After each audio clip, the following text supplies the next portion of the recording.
Probably heard the saying, the calm before the storm. It's thought to originate from sailors who observed that right before a storm hit, the weather would become eerily calm. We use it now maybe to talk about that moment we grab 5 minutes before the kids get up in the morning. Or maybe we know people who tend to go quiet when they've been riled.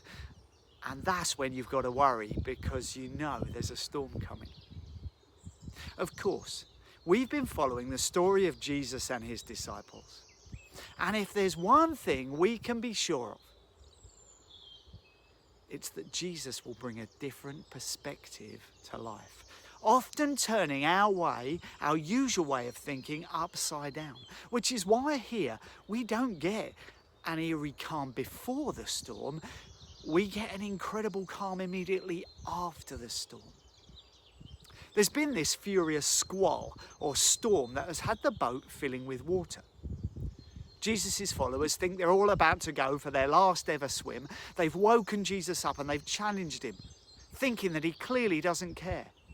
His response, Mark tells us, is this. He got up, rebuked the wind and said to the waves, "Quiet, be still." Then the wind died down and was completely calm. Let's look at these words closer. He got up. When the disciples cried out in fear, he responded. In fact, he actively responded. Let's face it, when we ask for help of anyone, we're expecting a response. In this case, it was a pretty incredible one, although there are questions that come with it. Why, when we've faced into life storms and have maybe cried out to God just as the disciples did, have we sometimes not experienced such a response? It's a reminder that we need to look to the other events in Jesus' life to ensure we get a full picture, to see how he responded in different situations. Sometimes he asked questions in response. Sometimes he challenged people. Sometimes his mere presence was enough to carry people through their storm. Right now, though, he wants to show the disciples a particular aspect of who he is, hence the response, which we'll get to in a bit.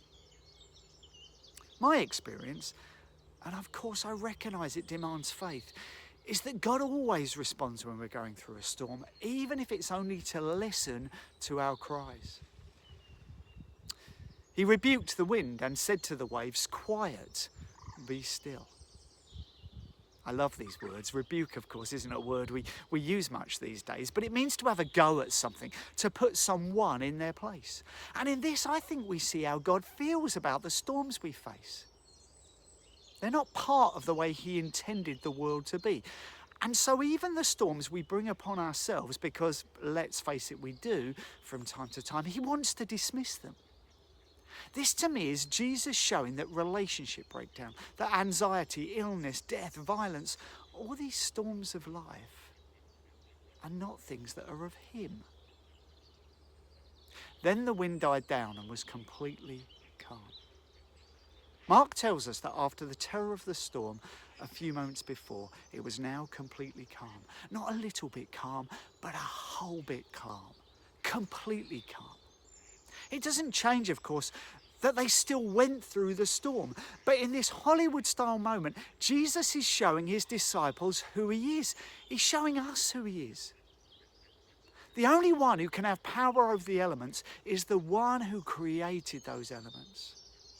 Right back at the start of the Bible, the story that's written to describe the creation of the world begins with God calming the waters. And here he does it again. Do you see what this means? It means that this Jesus, this God who was in the disciples' boat, who calmed the seas at creation and calmed them again as they travelled to the other side of the lake, is the same Jesus and the same God who is in our boat today.